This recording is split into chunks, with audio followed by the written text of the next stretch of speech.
I don't want to embarrass this young lady, but she has more Grammys than everyone and never won Album of the Year.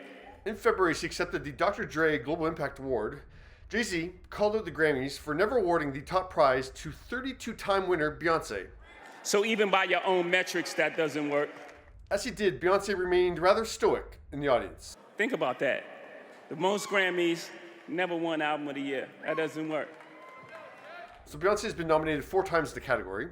In 2010 for I'm Sasha Fierce. Wasn't necessarily a deserving Album of the Year winner, but that category was really weak that year. She was nominated again in 2015 for her industry-altering self-titled album, but I mean, how could they deny Beck? I can't say that with a straight face.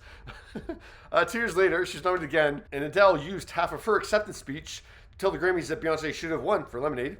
And in 2023, Adele's look of disappointment wasn't because of her own loss or Harry Styles' win. It was more because Beyonce lost again. You got to keep showing up. Just keep showing up.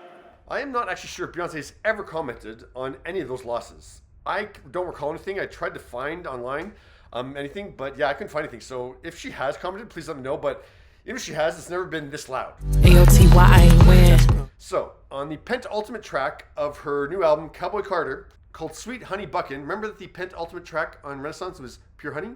Now we have Sweet Honey Buckin. This is the second last track. Interesting. Well, she gives the Recording Academy a shout out. I ain't stunned by them. Take that shit on the chin. Come back and fuck up the pen. This is an interesting twist because reality was that before the release, I thought Cowboy Carter is going to be the most appealing album to Grammy voters in terms of its sound.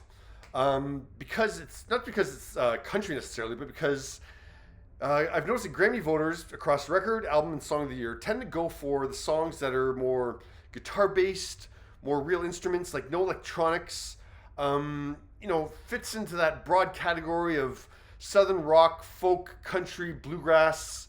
Just that kind of that very acoustic kind of sound. And this was going to be the album that Beyonce gets closest to that sound.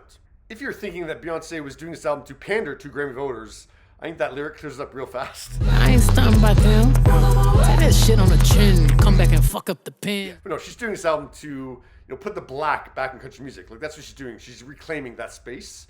It just so happens, it's kind of coincidence that it does fit the box of what Grammy voters look for most of the time. But yeah, this lyric definitely is going to make it a little more challenging for Grammy voters. If Grammy voters are petty, they're going to remember this. I have 2 questions for you. First, are you surprised that Beyonce is finally addressing the Album of the Year snubs in a song? And 2, do you think that lyric kills her chances of winning? I'm not saying Beyonce wants to win. I'm not saying she cares if she wins. I'm just saying objectively, that lyric, do you think it's going to kill her chances? I think there's so much going for it. It's going to be hard to deny her. We'll see what the other albums are so that come out this year. They're that good. But I mean, the reviews are just out of this world for this. And like, obviously the sentiment's there. Grammy voters are going to like the sound regardless. I think they could look past this lyric if they really, really have to. But yeah, what do you think?